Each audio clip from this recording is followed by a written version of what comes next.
Macho, eu me lembro dessa noite como se tivesse sido ontem, e só de falar já dá um frio nas costelas. Meu nome é Firmino da Rodagem, sou daqui de Caxias do Maranhão, motorista aposentado, conheço cada buraco dessa estrada e cada assombração que o povo inventa. Agora, o que eu vou lhe contar não foi invenção não, foi visto, ouvido e sentido na pele, vice? Era uma madrugada quente daquela que o vento some e o suor cola na gente. A lua estava grande, amarela, espiando por cima dos telhados. Tava tudo calado, só um ou outro cachorro latindo longe. De repente, começou. Um uivo. Mas não era uivo de cachorro não, meu amigo. Era um negócio grosso, comprido, que parecia rasgar a noite no meio. O primeiro uivo fez os cachorros tudinho se calar. O segundo fez meia cidade acordar assustada. No terceiro, eu já estava de pé na sala, com o coração disparado, olhando pela fresta da janela sem coragem de abrir. Lá pros lados do mato, depois da última casa da rua, parecia que a escuridão se mexia. Tinha um barulho de coisa grande correndo, quebrando galho, arrastando o pé no barro duro. E cada uivo vinha mais perto, como se o bicho tivesse procurando alguma coisa. Ou alguém. Naquela noite, ninguém dormiu direito.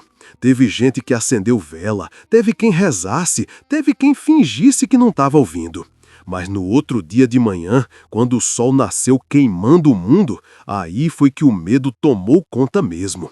Porque o que apareceu espalhado pelo chão de Caxias, até hoje tem gente que evita falar. Fica aqui comigo, vice, que eu vou lhe contar direitinho como foi que esse caso virou o mais assustador do Nordeste. Macho, antes de eu lhe contar direitinho dessa história do lobisomem de Caxias, essa mesma que até hoje faz nego véi tremer feito vara verde, eu preciso lhe explicar como era a vida por aqui antes do bicho aparecer. Porque toda cidade tem seu segredo, mas Caxias, Caxias tem camadas, meu amigo. É igual cebola, quanto mais a gente descasca, mais arde. Eu sou Firmino da Rodagem, para quem ainda não conhecia. Nasci e me criei entre poeira, calor e barulho de caminhão velho subindo a ladeira. Trabalhei 44 anos na estrada, levando e trazendo carga, gente, animais e, umas vezes, até fofoca de uma cidade para outra. Conheci muita história duvidosa, mas a que me agarrou pela alma foi essa que começou numa noite que nem prometia nada. Aquela noite parecia igual às outras, quente que só, cheia de vagalume, vento preguiçoso e um cheiro de mato esturricado no ar. Caxias, se tu nunca veio, é uma cidade bonita. Tem seus sobrados antigos, suas ruas tortas, seu povo que fala alto e ri mais alto ainda. Tem feira grande, tem açude, tem igreja com campana que bate forte de manhã. Tem menino correndo descalço, tem motoqueiro apressado, tem vaca passando no meio da rua da mesma forma que tinha 50 anos atrás. É um lugar que muda, mas muda devagar, no tempo certo, sem pressa. O maranhense daqui tem um jeito próprio de existir. Naquele tempo, antes dos uivos, a vida seguia mansa. De manhã cedo, o povo ia para a feira comprar farinha, verdura e um pedacinho de carne seca. As mulheres conversavam no portão, os homens varriam a calçada. Os mais velhos botavam a cadeira na sombra e ficavam vendo o movimento passar. De tardinha, os meninos jogavam bola de gude ou empinavam pipa. E de noite, os mais novos ficavam mexendo no celular enquanto os mais antigos contavam causos de antigamente. E, como todo o canto do Nordeste, tinha sempre uma história de assombração que o povo contava só para ver quem era valente. Um jurava que tinha visto mãe d'água no rio. Outro dizia que já ouviram o barulho de mula sem cabeça. Outro falava de luz que corria no mato feito alma penada. Mas lobisomem? Lobisomem era a conversa mais antiga ainda. Negócio que se contava para criança não sair de casa tarde. Nada que alguém realmente acreditasse mais. Tinha quem risse, quem debochasse, quem dissesse: Ave Maria, Firmino, lobisomem é o quê? Homem virando cachorro? Tenha dó, macho. E eu ria também, confesso. Achava bonito ouvir as histórias, mas nunca botei fé que existisse um bicho daquele jeito. Até porque, na minha cabeça, nada era mais perigoso que caminhão sem freio na ladeira ou motorista bêbado ao volante. E desses eu já tinha visto de monte. Mas, naquele mês, naquele calor estranho que parecia carregar uma coisa ruim dentro dele, o povo começou a comentar umas besteiras. Primeiro foi seu Domingos, um agricultor lá da beira da Estrada Velha.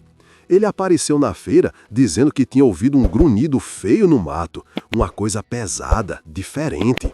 Os outros riram, claro. Isso é égua, homem, disseram. Mas ele negava, balançava a cabeça. Não, minha gente, eu conheço o som de bicho grande. Aquilo não era normal, não. Depois foi Dona Raimundinha, que morava mais para dentro, perto do riacho. Ela disse que tinha achado galinhas mortas, 2, com marcas estranhas. Disse que parecia arrancado, não mordido. O povo ouviu, fez cara feia, cruzou os braços, mas também não deu importância. Eu mesmo ouvi essas histórias e só disse: vixe, povo gosta de drama. Isso deve ser raposa, tatu, qualquer coisa assim. E continuei minha vida, acordando cedo, indo para a venda comprar pão, proseando na calçada, cuidando do meu quintal. Mas aquela sensação estranha já rondava, mesmo que ninguém quisesse dizer em voz alta. Era como se o vento tivesse diferente, como se a lua estivesse mais cheia do que devia, como se a noite tivesse desacostumado de ser noite. A coisa ficou mais esquisita quando os cachorros começaram a agir diferente. Só quem vive no interior sabe a importância do cachorro. Eles percebem o que a gente não vê. Eles latem para coisa ruim, eles farejam o perigo antes da gente. E naquela semana, parecia que todos os cachorros de Caxias estavam inquietos, latindo para a escuridão, rosnando para a sombra, com o pelo arrepiado. Uma noite, sentei na calçada para tomar um vento. A lua estava grande, quase amarela, brilhando por cima das casas. Tava bonito, mas tinha um ar pesado no céu, como se viesse chuva, mas sem nuvem nenhuma. De longe, ouvi um cachorro ganir, depois outro, depois um latido grosso, triste, que cortou a noite feito faca. Aí, Dona Cilina, minha vizinha, saiu no portão e gritou: Firmino, tu tá ouvindo isso? Eu tava, e não gostava não, mas respondi brincando: deve ser cachorro brigando, não se aveste. Mas por dentro eu sabia que não era briga de cachorro coisa nenhuma. Era medo, medo puro, medo de bicho que a gente não vê. No dia seguinte, seu Jacinto, o padeiro, disse que o cachorro dele ficou o dia inteiro encolhido, sem querer comer. O bicho tremia, olhando fixo para a mata. Ele jurava que nunca tinha visto o bichinho daquele jeito. Firmino, é como se ele tivesse visto coisa ruim, disse seu Jacinto, coçando a careca. Eu só balancei a cabeça. Tava começando a achar tudo esquisito demais. Mas, como bom teimoso que sou, ainda tentava achar explicação lógica.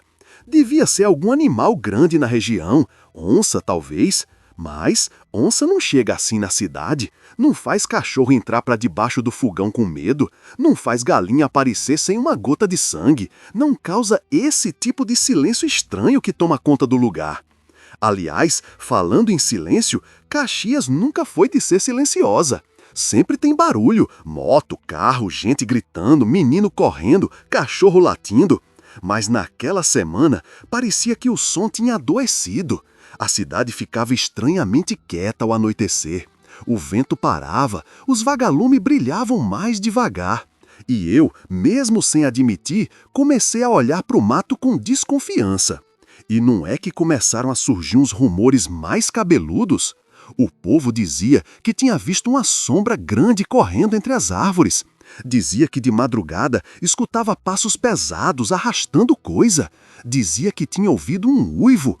Mas esse uivo aí, até então, eu achava exagero, porque ninguém tinha descrito direito. Era sempre um amigo do primo do cunhado que ouviu, nada concreto. Até que uma noite, voltando da venda, vi algo que me arrepiou até a alma.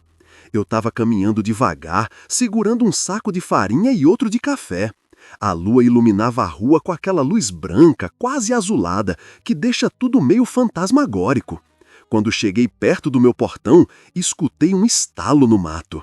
E não era estalo de gaio pequeno, era coisa grande, coisa pesada. Parei, fiquei ouvindo, e então um som grave, meio gutural, meio respirado, saiu de lá de dentro da escuridão. Eu congelei, senti o suor gelar na nuca. Era como se tivesse um bicho enorme ali, escondido, esperando. Mas o som parou de repente. Depois, o mato ficou quieto, mortalmente quieto. E por mais que eu tentasse culpar minha imaginação, eu sabia que não era imaginação. Aquilo era real. No outro dia, comentei com seu Jacinto. Ô homem, ontem eu ouvi um troço estranho lá perto de casa. Um som de bicho grande, mas grande mesmo. Ele arregalou o olho. Firmino, tu não vai acreditar, macho véi, mas eu também ouvi, e não era coisa desse mundo não. A gente ficou se olhando, com aquele medo velado que homem velho nunca admite, mas sempre sente. É um medo que mora nos ossos, não nas palavras. O povo na feira já estava comentando os negócios ainda piores. Uma moça jurava que tinha visto uma figura enorme pulando de uma cerca para outra. Um rapaz dizia que tinha avistado olhos brilhando no escuro, vermelhos como brasa. Outro dizia que tinha ouvido algo bater na porta de madrugada, só uma vez, mas pesado, como se tivesse mão grande demais para ser de pessoa. Mas nada ainda concreto, nada real, tudo sombra, tudo cochicho. E assim, na base das fofocas e dos sustos pequenos, a cidade foi ficando meio ressabiada. Ninguém dizia com todas as letras, mas todo mundo desconfiava que tinha alguma coisa estranha rondando Caxias. E ninguém queria ser o primeiro a dizer lobisomem, até porque falar essa palavra dá azar, é chamar a coisa. Mas eu sentia, lá no fundo, como um cutucão no peito, eu sentia que alguma coisa ruim estava chegando. Era uma sensação que grudava na pele, igual poeira seca. Um pressentimento antigo, igual os das avós da gente, que sentiam quando a noite não estava normal. E mesmo tentando negar, eu sabia. Aquela calma antes do medo não era calma de paz, era calma de tempestade. Uma tempestade que vinha caminhando de 4 patas. E eu, Firmino da Rodagem, naquele momento ainda não fazia ideia de que tudo aquilo era só o começo. Só o fiapinho da ponta do novelo. Porque o que viria na madrugada seguinte, a riégua, até hoje me dá gastura só de pensar. Macho, se o povo de Caxias achava que aqueles cochichos, aqueles cachorro tremendo, aquele silêncio esquisito eram só coisa da imaginação, bastou uma semana para todo mundo entender que a brincadeira tinha acabado. O que vinha pela frente não cabia mais em fofoca de esquina, não cabia mais em história de comadre. Era coisa grande, era coisa pesada, era coisa que o povo não tinha costume de lidar nem quando o mundo ainda era mundo. E se você já morou em cidade pequena, sabe como é. Basta um acontecimento ligeiro para virar falatório, basta um aperreio para virar lenda. Mas naquela semana, o que apareceu não foi lendinha de gente medrosa não, foi fato, foi rastro, foi sangue. Foi coisa que todo homem cabra da peste gostaria de fingir que não viu, mas viu. E depois que você vê uma coisa daquela, nunca mais esquece. Pois sente aí, ajeite essa espinha, que eu, Firmino da Rodagem, vou lhe contar exatamente como foi que os primeiros sinais apareceram. E, macho, só de lembrar eu me arrepio todo. O sol de Caxias é danado de quente, mas naquela semana ele parecia diferente. Parecia mastigado. Parecia que o calor vinha grudento, preguiçoso, ruim de respirar. O vento não passava, o céu não mudava e a gente andava o dia inteiro com aquela sensação de que alguma coisa estava errada, mas não sabia dizer o quê. No sábado de manhã, fui pra feira como todo mundo. Cheguei lá e já percebi um zum zum zum, um falatório inquieto, daqueles que vêm antes de notícia ruim. As pessoas estavam falando baixo, mas com os olhos arregalados. Parecia que tinha acontecido alguma coisa feia.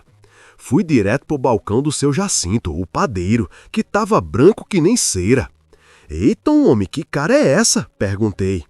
Ele coçou a cabeça, suspirou fundo e disse: "Firmino, tu não vai acreditar, macho véi, mas apareceu um negócio lá nos fundos de onde moro." "O quê?" 3 cabras minha morta, mas morta de um jeito errado demais. Não tinha sangue, Firmino, não tinha marca de mordida de bicho comum. Foi arrancado, arrancado. Eu senti a espinha gelar, mas tentei esconder. Deve ter sido raposa, onça, sei lá. "Raposa nada, onça não faz isso", gritou Jacinto, batendo a mão na mesa. Parecia coisa de bicho grande, mas bicho grande de verdade. Ele ficou calado, como se tivesse medo de completar. E eu sabia o que ele não dizia. Coisa grande demais para ser daqui. Naquele mesmo dia, à tarde, resolveram verificar o terreno onde as cabras tinham sido atacadas. Eu fui junto, claro, curioso que só eu, mas também preocupado. A gente andou pelo mato seco, escutando o barulho do capim se esfregando, até chegar no ponto onde as cabras tinham sido encontradas. E, macho, eu nunca tinha visto aquilo. O barro duro, aquele barro que nem enxada às vezes pega direito, estava marcado. Mas não marcado por qualquer bicho. Eram pegadas grandes, espalhadas, fundas, com 3 pontas na frente e uma atrás, como se um bicho tivesse caminhado sobre a terra mole. Só que a terra não estava mole, estava dura, feito tijolo. "Como é que um trem dessa afundou tanto?" perguntou Joãozinho da oficina, coçando o queixo. Ninguém respondeu, porque não tinha resposta. A pegada parecia humana e não humana ao mesmo tempo. Grande demais para cachorro, alongada demais para porco, funda demais para gente. Dona Raimundinha, que tinha ido no meio da caminhada, fez o sinal da cruz. Isso aí é bicho que não presta. O jovem ria, mas ria com medo. Era aquele riso de canto de boca, só para não admitir que estava dando tremedeira por dentro. Eu me abaixei, botei a mão perto da pegada. A terra quebradiça ao redor estava arrancada, como se tivesse sido esmagada por peso de uns 150 quilos. "Homem, isso aí", falei baixinho, "isso não é daqui." E todo mundo ouviu. Todo mundo ficou calado. Na noite daquele dia, o calor estava tão grande que parecia que o céu ia derreter. Eu me sentei na frente de casa, numa cadeira velha, abanando com um pedaço de papelão. Os cachorros da vizinhança estavam inquietos, andando de um lado para o outro, cheirando o chão, roinando para a porta. E aí, macho, veio o uivo. Não foi longe não, veio de perto, de muito perto. Um uivo longo, grosso, que começou baixo, depois subiu, subiu, subiu, até parecer que tinha alguém gritando dentro da cabeça da gente. Não era só som, era vibração. Era como se a terra tremesse, como se o ar ficasse mais seco, como se a noite abrisse um olho grande. Eu pulei da cadeira. Dona Celina abriu o portão na hora, com a mão na boca. "Firmino!" Eu ouvi, respondi, gelado. Os cachorros se encolheram, meteram o rabo entre as pernas. Alguns começaram a uivar junto, mas não era uivo de resposta, era uivo de medo. Depois disso, a rua ficou quieta, silenciosa demais. Parecia domingo de finados. A vizinhança toda tinha acordado. Portas se abriram, luzes foram acesas, criança chorando, velha rezando. E o uivo repetiu, dessa vez mais perto ainda. "Isso não é de Deus não", murmurou seu Honório, velho que ninguém nunca viu com medo de nada. E eu, Firmino da Rodagem, juro que senti meu coração bater no peito feito tambor. No outro dia, bem cedo, a cidade acordou com uma notícia ruim. O bode de Jorge Carroceiro sumiu. Não tinha sinal de arame quebrado, nem cerca arrombada. O bicho simplesmente tinha desaparecido.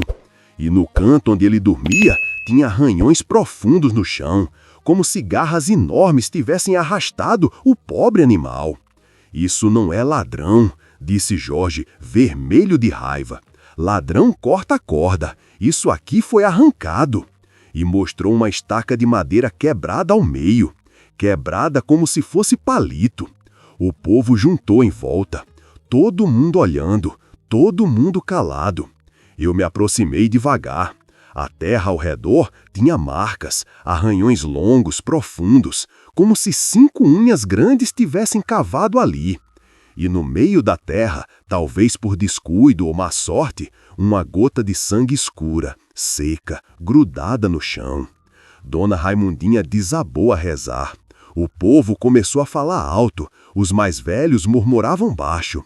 Isso é coisa ruim, coisa das trevas. Isso volta, está procurando alguém. E essa frase, tá procurando alguém, ficou na minha cabeça. 3 dias depois, já com o povo sem dormir direito, aconteceu a pior visão da semana. Pior até do que o uivo. Seu Benedito, homem velho, pescador desde menino, acordou antes do sol para ir ver a rede no açude. Saiu com a lanterna fraca na mão, caminhando devagar pelos trilhos. O céu ainda estava meio roxo, meio azul escuro. Era aquele momento em que o dia ainda não venceu a noite. Pois bem, seu Benedito disse que quando chegou perto do mato, ouviu um barulho. Não era barulho de bicho pequeno, era barulho de coisa grande, pesada, respirando forte. Ele parou, apontou a lanterna e viu. Firmino, ele me disse tremendo, aquela coisa estava de 4, mas era grande, grande de um jeito que nenhum cachorro, nenhum porco, nenhum animal daqui chega perto. Perguntei, mas o que foi que o senhor viu exatamente? Ele engoliu seco. Não sei, só sei que tinha olhos. 2 olhos grandes, amarelos, mirando direto para mim. E aí, macho véi, a coisa levantou. Levantou nas 2 pernas, ficou alta, muito alta. Só deu tempo de ver a silhueta. E a silhueta, vou lhe dizer, era larga nos ombros, fina na cintura, cheia de pelo, com braços compridos. Parecia gente e parecia bicho, parecia os 2. Seu Benedito caiu sentado no chão, sem conseguir se levantar. A criatura girou a cabeça, rápido, seco, e depois entrou de volta no mato. Sumiu. Sem barulho, sem correr, sem quebrar galho. Sumiu como se a floresta tivesse engolido. Depois disso, ninguém quis mais fazer piada. Ninguém quis mais dizer que era fantasia. Nem os céticos, nem os debochados, nem os que riam de tudo. A cidade fechou cedo, as portas bateram, as luzes ficaram acesas a noite inteira. Cachorros trancados, crianças proibidas de ir para a rua, homem andando armado, mulheres rezando antes de dormir. E toda a noite, sem faltar, vinha o uivo. Às vezes longe, às vezes perto demais. Às vezes tão perto que parecia que alguém estava uivando na esquina da sua rua. E o pior, meu amigo, o pior é que toda a noite parecia que o uivo estava mais próximo de Caxias, como se a criatura estivesse rodeando, aproximando, chegando mais fundo. E eu, Firmino, mesmo tentando me convencer de que era só medo do povo, eu sabia que aquilo era só o começo. Porque no fundo do mato, na beira da estrada, perto do riacho, existia algo se movendo. Algo que não era homem, algo que não era bicho, algo que caminhava de 4 e de 2 também. E cada passo que dava vinha direto para nós.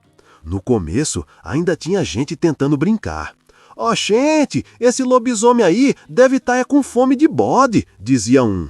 Bicho desse tamanho só se alimenta bem se for na casa de fulano, dizia outro. Mas depois da sombra vista pelo seu Benedito, depois das pegadas enormes, depois do uivo que ecoava dentro do peito, não só no ouvido, a cidade mudou. E mudou de um jeito feio. Os botecos ficaram mais vazios, as conversas diminuíram, os risos rarearam. Era como se todo mundo tivesse com medo de falar alto e chamar a atenção da coisa que rondava o mato. Ô povo para ficar calado! Eu nunca tinha visto Caxias tão recolhida.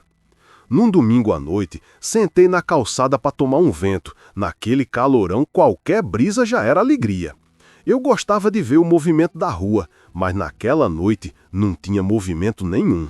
A rua parecia vazia. Casa por casa, porta por porta, parecia que todo mundo tinha entrado mais cedo, como se a noite tivesse ficado perigosa demais. E foi aí que aconteceu o primeiro sinal sério de pânico. Na casa da dona Cilina, minha vizinha da esquerda, a porta bateu com força de repente. Foi um estrondo seco, tão forte que a madeira vibrou. A mulher gritou lá dentro. "Ai, meu Deus, é ele!" Eu corri, claro.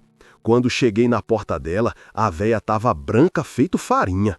"Cilina, que foi isso?" Ela apontou para o portão. "Era sombra, Firmino. Eu vi sombra passando. Grande demais, grande demais." E quando passou, a porta bateu como se o vento tivesse empurrado. Só que não tinha vento, nenhum. E macho, naquele momento fiquei sozinho na calçada, olhando para o escuro da rua e senti uma coisa que eu não gosto de sentir: certeza. Certeza de que tinha algo ali perto, algo parado, algo observando. O silêncio daquela rua era silêncio de predador. 2 dias depois, veio a história que fez a cidade virar de cabeça para baixo. Era fim de tarde, o sol ainda estava quente, mas já caindo. A mãe de um menino pequeno, o Pedrinho, de uns 5 anos, jurou que tinha deixado o filho brincando na porta de casa com um carrinho de plástico. A rua era tranquila, todo mundo se conhecia, ninguém imaginava perigo nenhum ali, ainda mais de dia. Mas quando ela voltou para pegar o menino, sumiu. Começou a gritar feito doida. "Pedrinho, Pedrinho, onde tu tá, meu filho?" O povo correu de dentro das casas. Eu mesmo saí com a mão no peito, já com medo do pior. A gente procurava atrás das moitas, nos quintais, no terreno baldio, nada. E quando já estava quase todo mundo chorando, seu Lunga, um velho mal-humorado que morava no fim da rua, apareceu correndo com o menino no braço. "Achei ele no começo do mato!" gritou, suado. A mulher desabou de chorar, pegou o menino, abraçou como se fosse perder de novo. Eu perguntei ao seu Lunga, mas ele estava fazendo o que lá no mato? Seu Lunga, sério feito uma pedra, respondeu. Ele estava seguindo alguma coisa. Como assim? Estava andando atrás de um bicho. Eu vi só as pegadas no chão, bem grandes, e o menino dizendo, "O cachorrão grande me chamou." Naquele instante, um arrepio subiu pela espinha de todo mundo. Era como se a rua inteira tivesse ficado menor, apertada, sufocada. O povo começou a cochichar. E se o bicho tá caçando gente?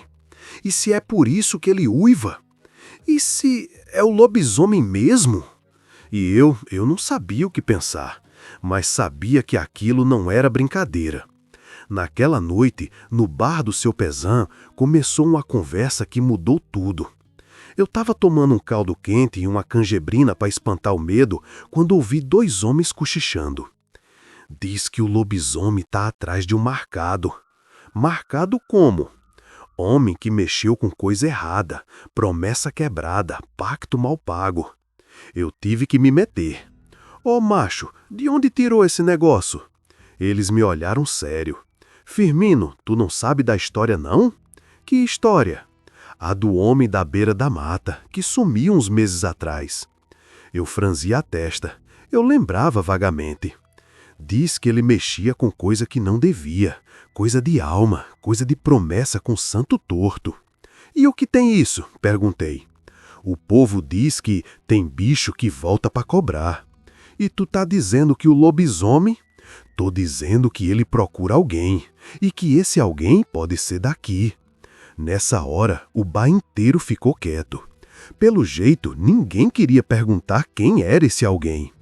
A coisa piorou mesmo quando o grupo da ronda, uns 5 homens que resolveram vigiar a cidade, encontrou algo no dia seguinte.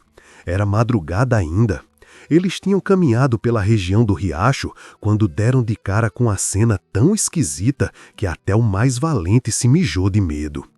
No barro tinha marcas enormes de garras arrastadas. No chão, tufos de pelo escuro. E mais adiante, roupas rasgadas. Não de animal, de gente. As roupas ainda tinham cheiro forte, cheiro de bicho suado, misturado com cheiro metálico, ruim, quase de ferrugem. Isso aqui, disse Zezinho com a voz tremendo, isso aqui é de alguém da cidade. O povo ficou tão assustado que ninguém quis chegar perto. E quem queria falar, falava baixo, sem respirar direito. Isso foi o bicho. Ele arrastou alguém. Mas quem? Quem tá faltando na cidade? E essa pergunta ninguém teve coragem de responder naquela hora. Naquela noite, macho, a cidade explodiu em medo. Portas trancadas, janelas fechadas, velhas rezando, homens armados com facão, pedaço de pau, espingarda velha, criança escondida debaixo da cama. E tudo piorou quando alguém bateu correndo na porta do meu quintal. Firmino! Firmino! Era seu Jacinto, desesperado. O que foi, homem? O bicho tá rondando meu quintal. Eu ouvi respiração forte e tem arranhão na parede. Eu peguei minha lanterna e fui com ele. Chegando lá, de fato, tinha arranhões enormes na lateral da casa dele, tão altos que nenhum cachorro alcançaria. Era arranhão de bicho ereto. E, no chão, aquelas marcas conhecidas, pegadas enormes, funda, esquisita. Firmino, ele disse, quase chorando, isso não é gente. Eu sei. Isso também não é bicho. Eu sei. Então o que é? É o que o povo vem dizendo há dias. E Jacinto completou, lobisomem. Macho, ali, na frente daquela parede arranhada, eu não conseguia duvidar. A partir dali, Caxias virou um lugar estranho. De dia, silêncio. De tarde, tensão. De noite, terror. O povo começou a dormir armado. Cachorros sumiam, galos apareciam mortos. O vento carregava cheiro de bicho, cheiro forte, quente, ruim. E os uivos? Os uivos. Eles vinham todas as noites. E cada noite, mais perto, mais perto, mais perto. Até que, na madrugada de sexta-feira, às 2h pouco, o uivo veio tão perto, que parecia que o bicho estava na minha porta. Macho véi, eu ouvi passos lentos, pesados, arrastados, chegando perto, bem perto, até parar, bem na minha calçada. Eu travei, não conseguia respirar, não conseguia mexer um músculo. E então, a criatura raspou a porta, devagar, com garra, com força. E eu quase gritei, mas fiquei quieto, feito pedra. O arranhão parou, os passos se afastaram, o silêncio voltou. E eu sabia, o bicho estava procurando alguém, estava rondando casa por casa, estava cheirando as portas. E, por pouco, tão pouco, ele não entrou na minha. Depois dos uivos na porta, dos arranhões nas paredes e do menino quase sendo levado, os homens da rua resolveram fazer uma rondinha mais séria. Um grupo mesmo, disposto a vigiar o mato na madrugada. Foi Zezinho quem chamou. Macho, nós não pode mais ficar só esperando. Vamos ver que diabo é isso. Eu, que sempre fui corajoso no limite da burrice, acabei indo também. E digo logo, se arrependimento matasse, eu tinha caído morto naquela noite. Éramos 7. Eu, Zezinho, seu Jacinto, Joãozinho da oficina, Tonho do açougue, Beto da lan house e o velho Honório. Cada um com o que tinha. Lanterna fraca, pedaço de pau, facão, uma espingarda velha que tinha mais ferrugem que bala. E medo, muito medo, mas ninguém admitia. Bora só ali na beira do mato, disse Zezinho. Bora, respondemos, tudo tremendo por dentro. A lua estava enorme, quase branca, cortando o céu. O vento era quente e parado, com aquele cheiro de bicho que já tinha virado comum. Um cheiro forte, pesado, mistura de carniça e suor de animal grande. E a noite tinha aquele silêncio esquisito, silêncio de coisa errada. Silêncio que parece segurar a respiração junto com a gente. Quando chegamos na estrada de chão que levava para o Mato Grosso, já dava para sentir a presença. Tonho do açougue foi o primeiro a notar. Ei, vocês estão ouvindo isso? A gente parou e escutou. Passos, passos lentos, passos pesados, mas não eram passos de 2 patas, nem de 4. Eram passos misturados. Como se algo cambaleasse entre ficar de pé e se arrastar. O barulho vinha de dentro da mata, lá onde a lua não chegava, lá onde a escuridão parecia viva. "Tem coisa grande aí", murmurou seu Honório, e o velho não falava à toa. Então, uma respiração, profunda, pesada, cheia de catarro e raiva. Um grunhido saiu do escuro, baixo, profundo, quase humano, quase não humano. Eu senti meu estômago virar. "Firmino", sussurrou Jacinto, "isso não é normal." Eu só balancei a cabeça, sem abrir a boca. Se eu abrisse, eu gritava. O barulho aumentou. Creque, creque, creque, galhos quebrando, pesados, como se um tronco tivesse sido empurrado. "Olha", disse Zezinho, apontando a lanterna. Um vulto passou entre as árvores, rápido, mais rápido do que qualquer bicho daqui. Era grande, muito grande, e a luz da lanterna pegou só um pedaço dele. Um ombro largo, coberto de pelo preto, grosso, arrepiado. "Vocês viram isso?", gritou Beto. "Cala a boca", respondemos quase juntos. Um segundo vulto, dessa vez mais perto. E então, um uivo. Mas não era uivo como os da semana passada. Esse saiu de dentro do mato, ali, a poucos metros da gente. Um uivo grosso, cheio de saliva, cheio de raiva. Um uivo que fez meu coração congelar. O chão tremeu, eu senti tremer. "Ele tá aqui", disse seu Honório, "bem aqui." E ele estava mesmo. O mato se abriu, eu juro, macho, o mato abriu sozinho, como se fosse empurrado por uma força de dentro para fora. E, na beira do claro da lua, ele apareceu. Primeiro veio o cheiro, fedor quente, podre, cheio de pelo molhado. Depois veio a sombra, grande, gigante. E então, o bicho entrou na luz. Eu nunca vou esquecer. Ele era grande, muito grande, uns 2 metros e pouco fácil. Corpo curvado, como se mal coubesse nele mesmo. Pelos pretos, grossos, espetados, costas largas, arqueadas, braços compridos, quase arrastando no chão. Mãos, se é que aquilo eram mãos, com garras enormes, negras, encurvadas. As pernas eram dobradas de um jeito estranho, meio humano, meio de bicho.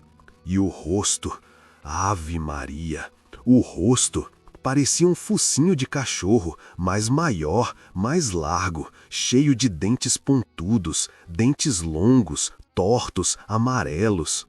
E os olhos eram a pior parte. Eram vermelhos, brilhando igual brasa viva. Ele encarou a gente, direto, como se estivesse escolhendo quem ia morrer primeiro. Zezinho tremeu tanto que deixou a lanterna cair. Ela rolou para o chão, fazendo um barulho seco. O bicho virou a cabeça tão rápido que fez um estalo no pescoço. E deu um passo só, mas que fez o chão estremecer. Joãozinho rezou, Tonho se mijou. Eu não consigo culpar. O bicho rosnou, um rosnado grave, profundo, que parecia sair do chão, não da garganta. E aí ele correu. Mas não correu normal, não. Ele começou de 4, como um cachorro enorme. Depois, no meio da velocidade, levantou nas 2 pernas e veio correndo como um homem, só que mais rápido, mais forte, mais aterrorizante. Eu juro, nenhum ser vivo devia se mover daquele jeito. "Corre!" gritou alguém. Não sei quem, só sei que corremos, cada um para um lado. O mato estourou, a lama voou, a escuridão parecia fechar as portas atrás da gente. Eu corria como nunca corri na vida. O ar rasgava meu peito, o coração batia na garganta. E atrás, as passadas do bicho, pesada, rápida, chegando perto, muito perto. Eu senti o chão vibrando, senti as garras arranhando as árvores, senti o rosnado quente atrás do meu pescoço. E então, um grito. O bicho alcançou alguém. O grito veio do lado esquerdo. Era Beto da Lan House. "Ah! Ai, meu Deus! Ele tá aqui! Ele tá aqui! Ah!" O grito sumiu de repente, cortado, como se tivesse sido engolido. Eu parei. Não devia ter parado, mas parei.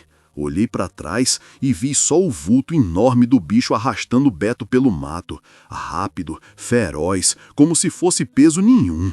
E o rosto do Beto, meu Deus, o rosto dele estava congelado numa expressão de puro terror.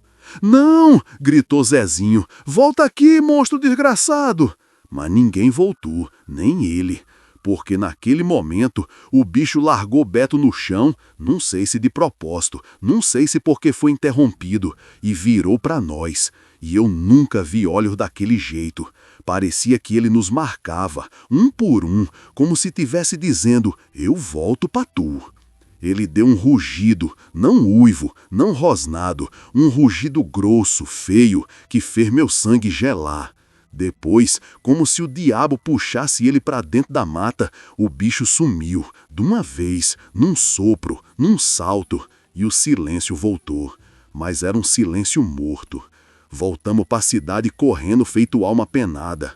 O povo acordou com nossos gritos, luzes acenderam, cachorro latiram, e nós, os 7, chegamos em 6. Beto estava desacordado, mas vivo. Levaram ele para casa, lavaram o rosto dele, botaram o pano molhado, acenderam vela. Mas ele não falava, não respondia, só tremia. Tremia como se visse o bicho ainda ali. E nós, os outros, não sabíamos o que dizer. A cidade inteira ficou em volta, perguntando: "O que foi? Que aconteceu? Vocês viram o bicho? O lobisomem existe mesmo?" E seu Honório, velho sabido, respondeu: "Não é questão de acreditar mais, não. Agora é questão de sobreviver." E eu fiquei parado na rua, olhando para o escuro da mata, sabendo que lá dentro, naquela sombra profunda, o bicho estava olhando de volta. Porque aquela noite não foi encontro, não, foi aviso. Aviso claro: eu tô aqui, eu sei quem vocês são, e eu volto. E voltou mesmo, na madrugada seguinte. Mas isso eu só lhe conto no capítulo que vem. Acordei antes do galo cantar, se é que dormi alguma coisa. Passei a noite inteira sentado na beira da cama, com o coração apertado, escutando cada barulho, cada respiração, cada estalo de telhado, como se fosse o bicho pulando dentro do meu quintal. Quando o céu começou a clarear, parecia cinzento, pesado. O sol vinha tímido, como se tivesse medo de olhar para a cidade. A rua ainda estava molhada de suor frio da madrugada. Tinha um cheiro estranho no ar, cheiro de mato esmagado, terra mexida e bicho, aquele cheiro do lobisomem que já era reconhecível demais.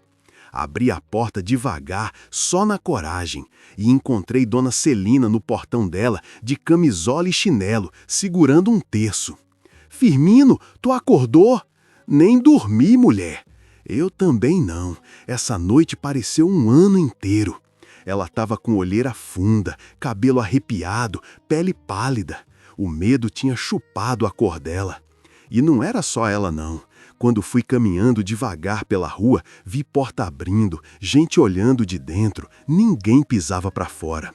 Parecia que todo mundo tinha virado passarinho em gaiola. A primeira coisa do dia foi saber como Beto tinha amanhecido.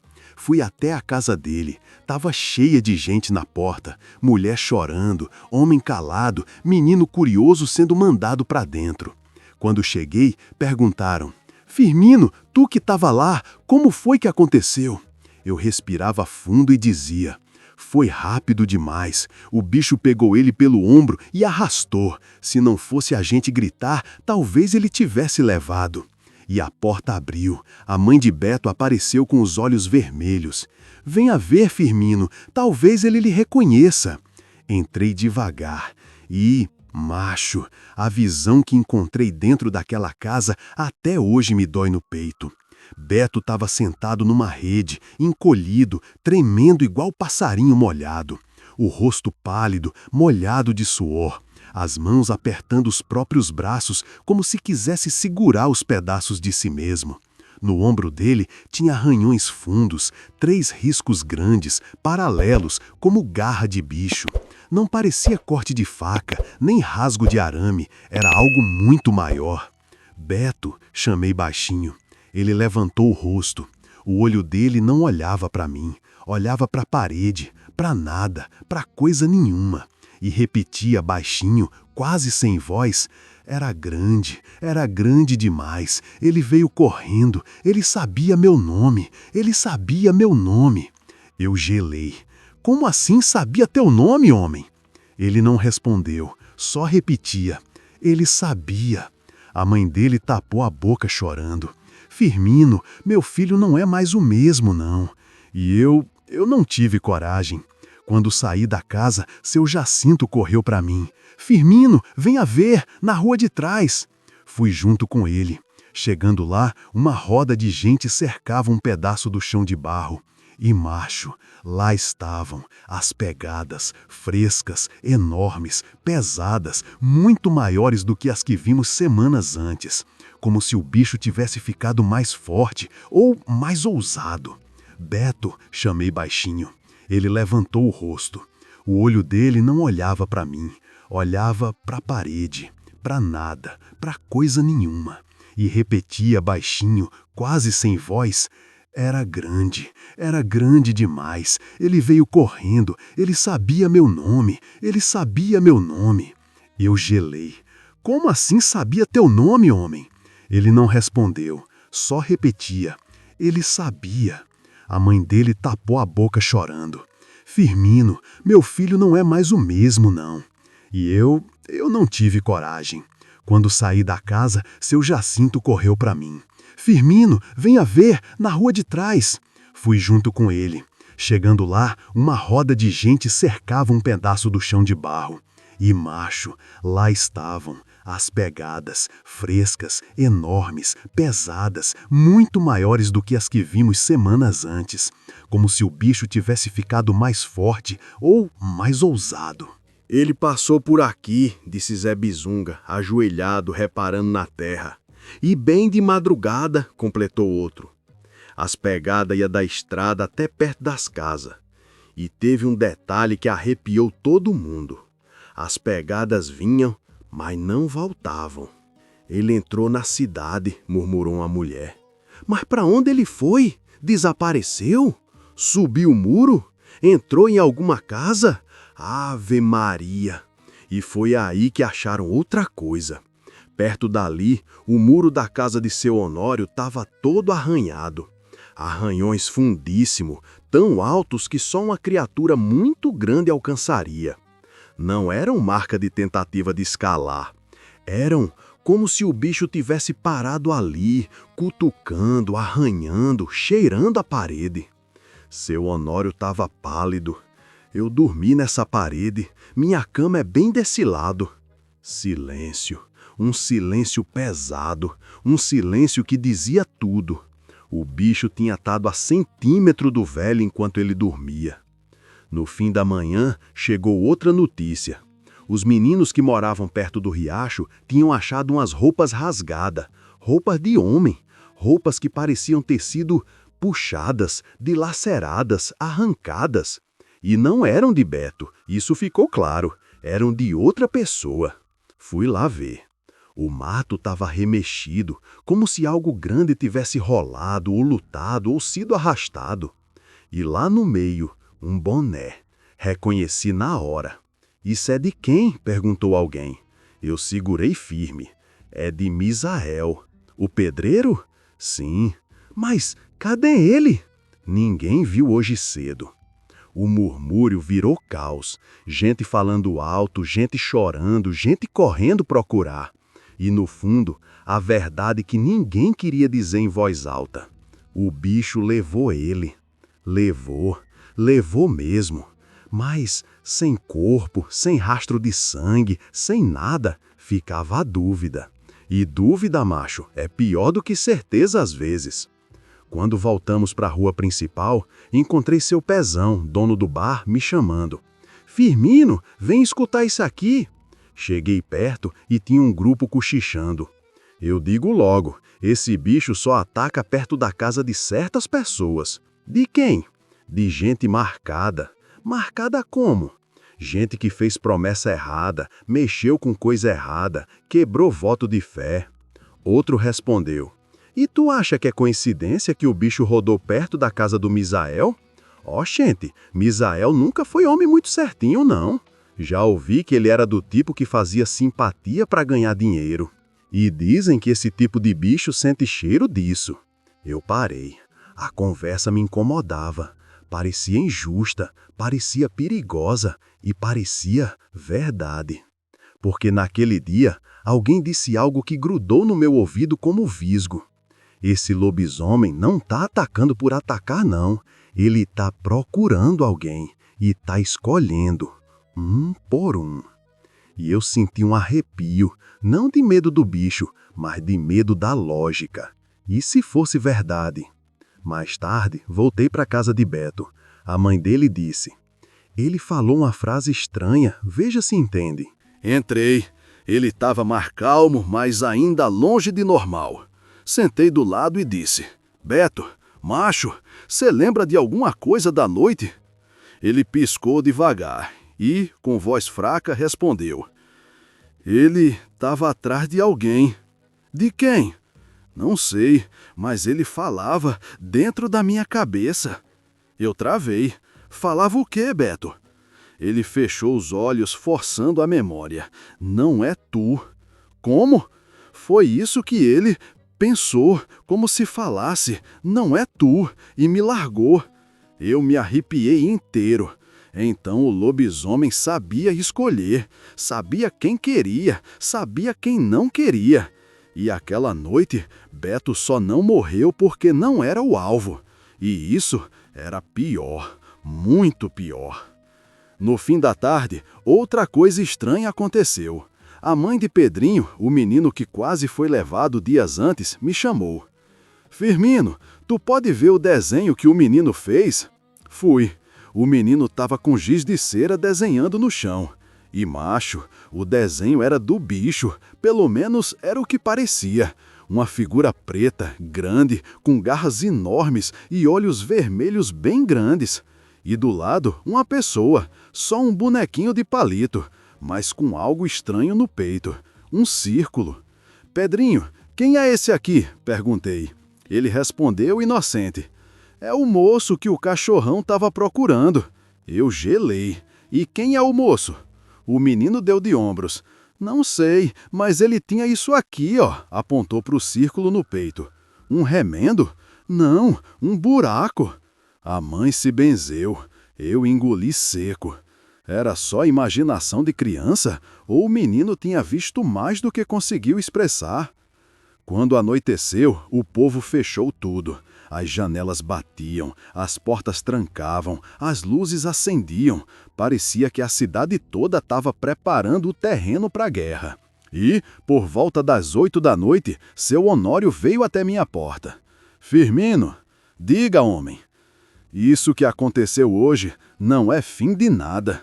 Eu balancei a cabeça, sabia disso. O bicho vai voltar, ele disse. Vai. E da próxima vez, ele engoliu seco. Ele vai atrás de quem ele realmente quer. Eu senti o peso da noite crescer atrás de mim. e olhei para o mato escuro, lá ao longe. Parecia que a escuridão sorria, porque o que a gente viveu naquela madrugada não foi ataque, foi aviso. O bicho estava só esquentando, estava só testando, estava só farejando. E o dia seguinte não trouxe clareza, só trouxe mais medo. Medo verdadeiro, medo com nome, rosto e garra. E eu, Firmino, sabia que o pior ainda estava por vir, porque tudo aquilo, os rastros, as marcas, o sumiço de Misael, era só o início da caçada. E alguém da cidade estava marcado. Depois daquele dia dos rastros, dos arranhões, do sumiço de Misael, da fala estranha de Beto, a cidade entrou numa espécie de transe. Era como se todo mundo tivesse parado de viver para apenas esperar.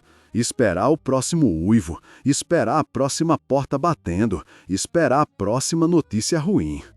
Caxias amanhecia sempre com sol, mas parecia sem cor. Os prédios antigos, que antes tinha charme, ficaram com cara de coisa velha e cansada. As árvores, sempre verde, pareciam ter perdido o brilho.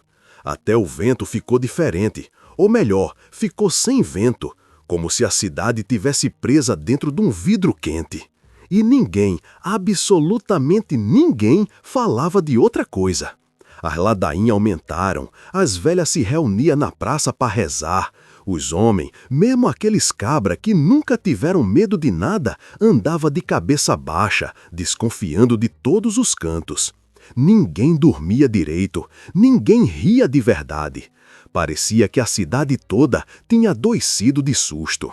Numa noite, antes do desfecho dessa história, algo aconteceu que até hoje eu acho que foi aviso. Um aviso grande. Aquele tipo de aviso que Deus dá quando quer que o povo abra o olho. Quase todo mundo relatou ter tido o mesmo sonho. Eu mesmo sonhei e acordei suado, arfando. No sonho, eu estava no meio da rua principal de Caxias.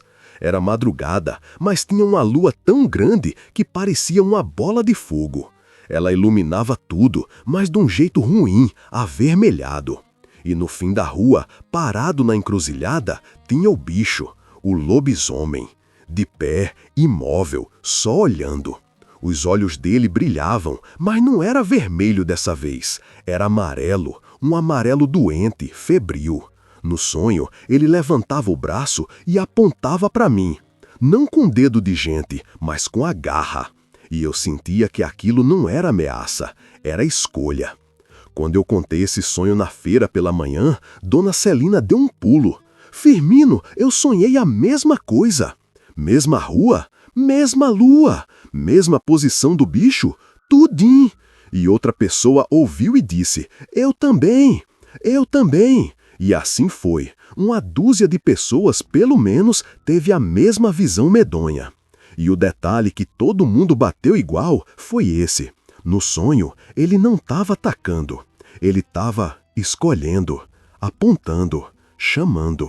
O padre tentou intervir, chamou o povo para a igreja, rezou terço, abençoou as casas, borrifou água benta até no chão da praça. O mal não prevalecerá, dizia ele. Mas se macho, por mais que eu respeite o homem de Deus, eu via nos olhos dele que nem ele acreditava muito nisso não. O medo dele era igual ao nosso. O pastor da congregação evangélica também fez campanha de oração. De noite, dava para ouvir os cânticos vindo de longe, misturados com vento quente. E a rezadeira velha, aquela que mora perto da estrada, acendeu vela para Santo Antônio, para São Jorge, para São Bento e até para entidade que não tem nem nome. O povo estava desesperado, era cada um tentando puxar proteção de um canto diferente. Mas lá no fundo, todo mundo sabia que nada ali tinha mudado. O bicho continuava rondando e a lua estava crescendo de novo. Foi numa quinta-feira. Quinta-feira brava, quente, seca, silenciosa. A lua estava quase cheia, grande, brilhante, com aquele contorno avermelhado que dá no nervo da gente. Eu estava sentado na sala, sem conseguir dormir, abanando com um pedaço de papelão, quando ouvi a porta do quintal ranger. Mas não era vento, não tinha vento. Era peso peso empurrando madeira. Meu coração travou, segurei a respiração e ouvi passos, passos lentos, pesados, arrastados na calçada da minha casa. Meu sangue gelou, eu fiquei parado, quieto, rezando por dentro, sem coragem de olhar pelo buraco da fechadura. Até que, raspe, um arranhão longo na porta, de cima para baixo, como se alguém arrastasse as garras devagar, com calma, como se estivesse marcando território. E depois outro, raspe, raspe. Eu queria gritar, mas a voz não saía. Era como se um medo tivesse botado a mão na minha garganta. E então, aquele cheiro forte, quente, de bicho molhado entrou pela fresta. Ele estava ali, na minha porta, a menos de 2 metros, respirando, farejando. E, de repente, uma voz. Não era som humano, não era fala. Era como pensamento empurrado para dentro da minha cabeça, uma voz que parecia vir de dentro da terra. Não é tu. Eu travei, não sabia se agradecia ou se chorava, porque aquilo significava que o bicho estava atrás de outra pessoa, e pior, sabia exatamente quem. Ele soltou um rosnado baixo, quase doído, como se estivesse irritado por perder tempo ali.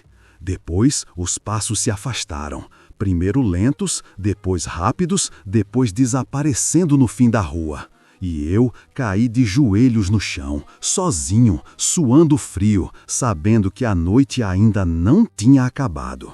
Ele estava indo para a casa de alguém. Quando o sol finalmente veio, fraco e triste, a cidade acordou com a pior notícia que podia ter recebido. Misael, o pedreiro que tinha sumido semanas atrás, havia sido encontrado. Mas não inteiro, não em casa, não vivo. Encontraram ele na beira do mato, perto do riacho. As roupas rasgadas, o corpo mutilado. Tanto que ninguém queria nem chegar perto. E mais, não havia quase sangue no chão, como se tudo tivesse sido levado, sugado, consumido. Os mais velhos disseram na mesma hora. O lobisomem concluiu o que tinha vindo fazer. Ele encontrou o marcado, encontrou quem devia, pagou promessa antiga. Ninguém comentou em voz alta que Misael tinha fama de mexer com coisa que não devia, mas todo mundo pensou. E o mais estranho, depois da morte de Misael, o bicho não voltou, não teve mais uivo, não teve mais pegada, não teve mais arranhão, não teve mais sombra correndo na mata. A cidade respirou fundo, como quem sai do fundo d'água depois de quase se afogar. O povo começou a abrir as portas de novo, as crianças voltaram a brincar na rua, os homens voltaram a conversar na calçada. O comércio reabriu sem aquela tensão. Parecia que a vida estava se ajeitando outra vez. Mas eu, Firmino, não acreditava nessa calmaria, não. Parecia calma falsa. Calma que vem antes da próxima tempestade. Todos os dias eu me pego lembrando daquela voz. Aquela voz que veio do escuro, atravessou a porta e entrou na minha mente. Não é tu. Se não era eu, então por que ele veio na minha porta? Por que me farejou? Por que me olhou nem que fosse por trás da madeira? E pior, se eu não era o marcado daquela vez, o que garante que não serei da próxima? A cidade se acostumou com a calmaria, mas eu sei que calmaria demais é coisa falsa. Porque, macho, bicho que anda na noite não some assim. Criatura desse tamanho não aparece e desaparece por acaso. Lobisomem não é cachorro, não. Lobisomem tem destino, tem rumo, tem dívida para cobrar. E o que ele queria de verdade, ninguém sabe.